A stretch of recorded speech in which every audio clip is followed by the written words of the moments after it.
Have you ever been playing a game and enjoying yourself, but all of a sudden you stop?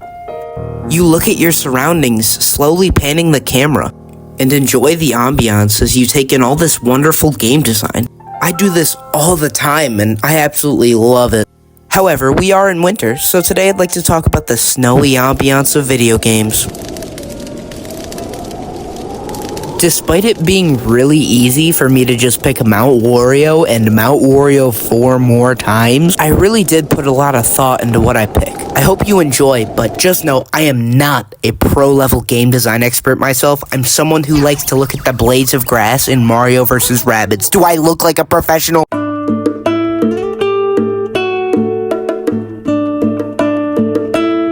The snowy region in Breath of the Wild is called Hebra. It has great mountains, caves, and frozen lakes. Most nights have snowstorms and you can't really see much. The wind rushes around you, creating a nice, frantic but peaceful vibe. The low visibility and chaotic nature of the nights make it rewarding to find something like Selmy's shield surfing cabin. When you go inside, it has a cozy feeling to it. Hey, it even has this nice little fire. Shield surfing is also a very neat mechanic. You can do sick tricks, and heck, dude, look at this gameplay. It feels like I'm playing Tony Hawk Pro Skater. I guess shield surfing isn't perfect. There are a few downsides. Like that, yeah, that does happen sometimes. It low-key tried to warn me and I didn't listen. There are also some pretty unique enemies, like this rock, who is ice and can freeze me in a touch. That seems a little unfair. Dude, come on. Oh, that makes sense. This sword can destroy Satan himself, but as soon as it comes in contact with frozen water, it's helpless. That makes perfect sense. There's some other caves scattered throughout Hebra, but last time I encountered an enemy, it froze me in a touch, so I don't feel like exploring. Selmy's shield surfing cabin isn't the only cabin. There are some other ones, notably Pondo's Lodge. Breaking and entering never felt so good.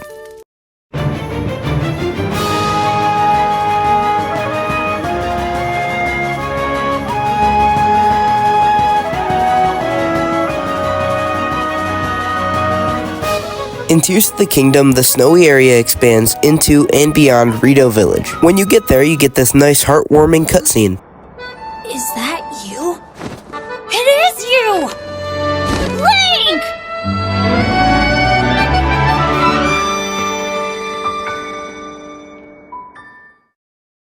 But then Tulin gets pissed and runs away, so it kind of ruins the moment. But there have been some crazy storms and the Rito can't fly, ergo they can't get food. After trekking through this cave, you make your way to Tulin, who's managed to lose his bow. Tulin, you had one job. He begs you to get it back for him, and fine, just this once, Tulin, only because it advances the story. Naturally, because I'm just like a bowmaster, I hit the shot first try, you know. Eventually, you make your way up the mountain to figure out what's causing this storm. Oh, I got him. Wait, no, Tulin. No, Tulin. Uh-oh. In a factory. A bomb factory. They're bombed. Oh, there he goes. Well, however you do it, eventually you do make your way up to the Ark. And you got these cool little trampoline-looking guys. And the vibes up on top feel so nice. It feels like the calm before the storm. So serene and peaceful.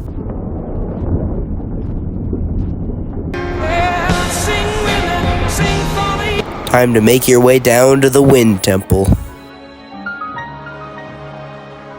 Upon making your way in, you have to activate these 5 terminals.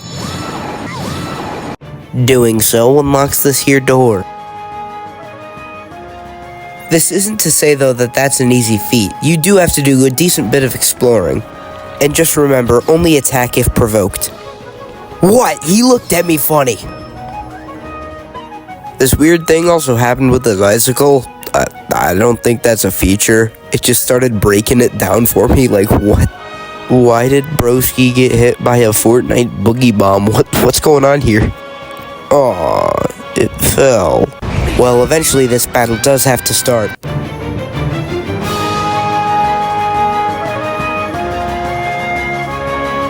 Hey, it's me.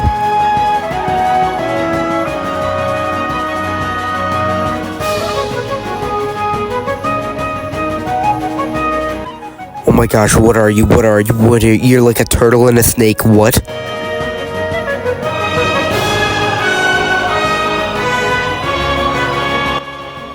Tulin tells me we gotta take it down, but like, it wasn't doing anything, man. This is its natural habitat. Who are we?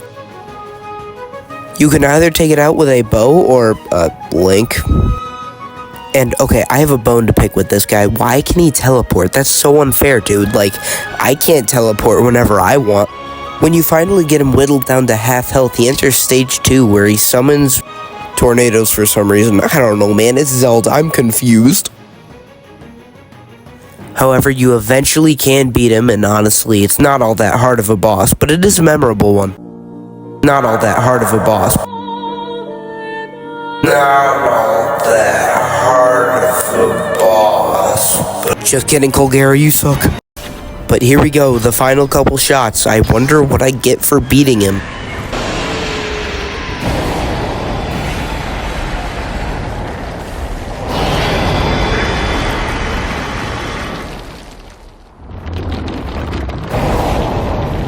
A sense of accomplishment. That's about it, though. And just like that, I've beaten Colgera. Wait a minute, that's a toothpaste brand.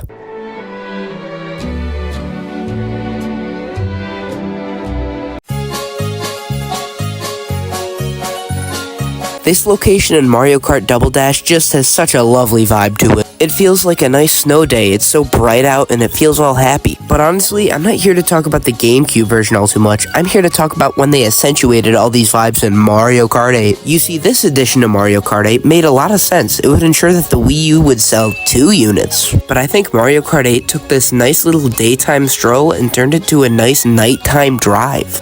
It really does give off the vibes of a nice winter festival. And these goofy little shy guys skate on by brothers. I think this section is my favorite just because of all the fireworks. But you can't forget about the cave section. Nah, you probably can, I'm just joking. My favorite part about this track is all the details. There are so many snowmen, the fences are carved out of ice, these trees look like trees, and all of your tire tracks are in the snow. Crazy game design. There are also these cool little ice guys, but last time I had an interaction with an ice enemy, I don't want to talk about it. But this classic game soundtrack taken back all the way to the Nintendo GameCube feels so natural being brought into Mario Kart 8's big band style jazz. There's also an underwater section. I got hypothermia. I don't know what you want me to say about it. Oh my gosh, and it led into the cave. Dude, this is just the 2 most disappointing children. I guess at the end of the day, it is just Mario Kart, but they made it so much more elegant than it had to be. And the final lap theme is just so chaotic. Oh my goodness.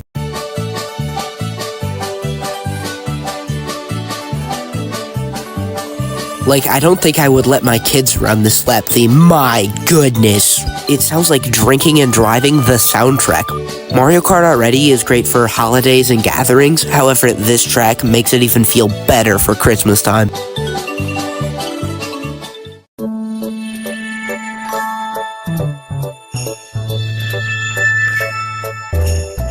Freezy Flake Galaxy in Super Mario Galaxy 2 has some very nice vibes. You land on this small little island with this nice cozy log cabin. Inside there's this bunny who's scared of snowmen. Naturally, when I find out this cute little bunny is scared of snowmen, I harness the power of fire and burn them all. I land on this bigger island with more land, but more interestingly, trees. California wildfire time, baby. I don't know about you, but whenever I see trees, I think, how can I commit arson? Then you meet this chimp who has some sort of weird fetish with these balls. Wait, no. Oh my gosh, you remind me of... I can't take it anymore. Ha, gotcha. You can't hurt me anymore. This is probably my favorite theme in all of Galaxy 2. Even if it is just a remix of the main theme, they made it nice and Christmassy. And for those of you asking, why is it good that it's a holiday remix of the main theme? I would ask you to read the video title. Nah, buddy really hit the...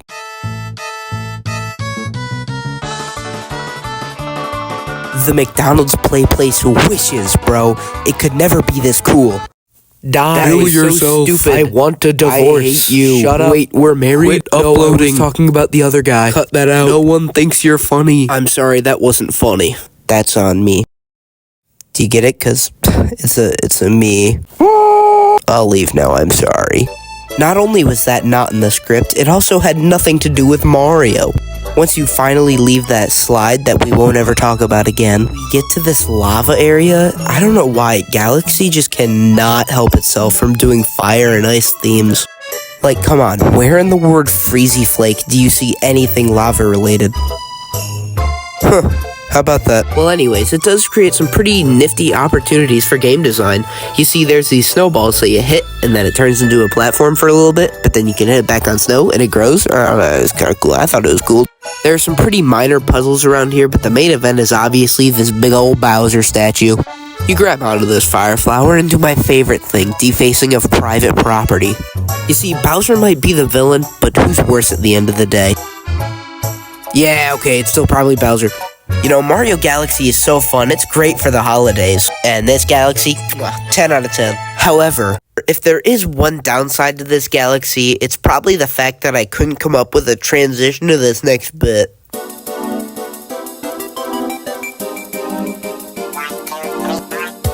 DK Summit. Now this is a wintry, snowy ski slope, originally debuting on Mario Kart Wii, where this track had such a stormy and snowy nice atmosphere. It feels so nice until you get nailed by a red shell and then... Mario Kart Wii's frantic gameplay makes it a little hard to enjoy this simple ambiance, but then you go over to the Switch and... oh my goodness. Now this is Mario Kart on the Switch. I absolutely love this version of the track and was so happy to see it come back in Mario Kart 8 Deluxe. But I still think I'm more of a Mario Kart Wii guy. Put your gun down! Where did you even get that? Now, don't get me wrong, visually it looks fantastic, but in my opinion it looks more akin to the Mario Kart Tour build rather than the Wii build. And hey, I won't lie, a lot of this is because of nostalgia. I grew up with the Wii version, not the Mario Kart 8 version. And I really do think this is a very faithful creation of what came before it. However, the original one just had the vibes. You felt like you were driving through a snowstorm. Also, the main track in general just feels a little more condensed. And hey, maybe that's a change between Mario Kart 8 and Mario Kart Wii in general, but I think I like my Mario Kart tracks a little more open. But whatever version you prefer, I think we all know of the famous gap jump. Come on, this is a ski slope. That's obviously a safety hazard. The only thing this gap really does is ensures that Nintendo will be hearing from my lawyers. That is such a code violation. And of course, this final lap theme is great. I think my favorite part of this track, though, is the Shy Guys that just don't know how ski slopes work. They started hitting the half-pipe over and over again and hit skiers! That's so unfair! I like that this track is themed after Donkey Kong. That's a Mario statue! What is he doing here? So I guess if there's one upside to this Mario Kart 8 version, it at least gives Donkey Kong props for his own track. Wait a minute. No! This one doesn't even make sense and I'm pissed. Well, at least that's over. Oh, you got it. At the end of the day, I think this is my favorite Mario Kart track ever. And sure, you may look at me now and go, holy cow, somebody didn't take his meds. But come on, it's a giant monkey ski slope. What do you want out of me? Well, now, I think it's time we talk about our final pick. My last pick for this list is none other than... just kidding. This last place comes from Mario Odyssey.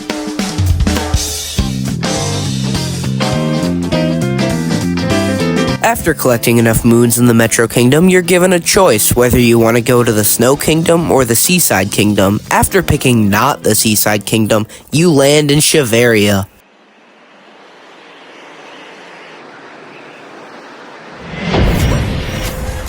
Outside, there isn't very much going on, just this massive storm. For some reason, the snowstorm is just fully blamed on Bowser. It's his signature snow, of course. But reaching this snowdrift unveils a hole in the ground.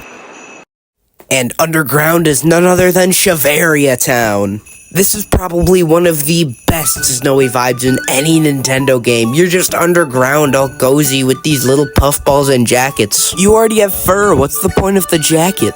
Bowser not only took their cake, though, but he also locked up their racetrack with 4 locks, no less. Oh my goodness, he became a villain today. The Shiverians literally have one hobby, and Bowser just ruined it all. What a jerk. After you unlock the racetrack, you find out one Shiverian is missing from the race. You go ahead and find him, and he says he's too nervous to race, and if anyone would want to take his place, he would welcome that. Oh, well, I see where this is going. Nah, you go ahead and capture the guy, and then of course you go and... Then you take your newly captured Shiverian down and tell everyone you're ready to race.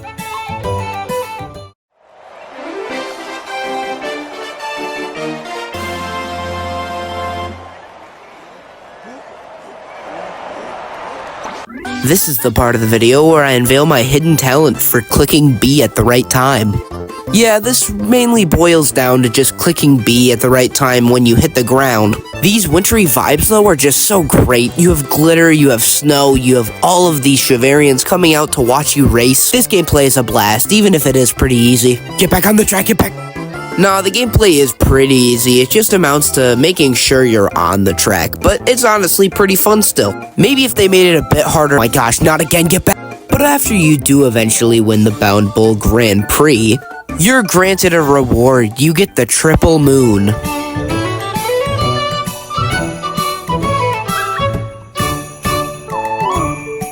Upon winning the Bound Bull Grand Prix, the snow clears up, and once again, how was that Bowser's fault? He was just there, man. I love these ice caves, and wait a minute, this Goomba has a Santa hat.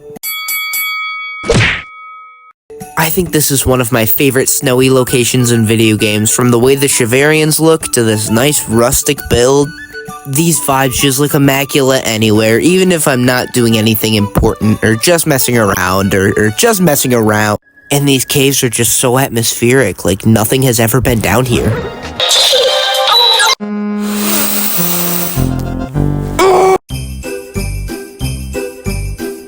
I'm sure many of your favorite video game memories are tied to Christmas. I think there's something so special about huddling in your house and playing a game with all of your family.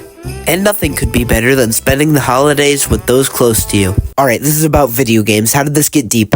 And that, kids, is how snow is made.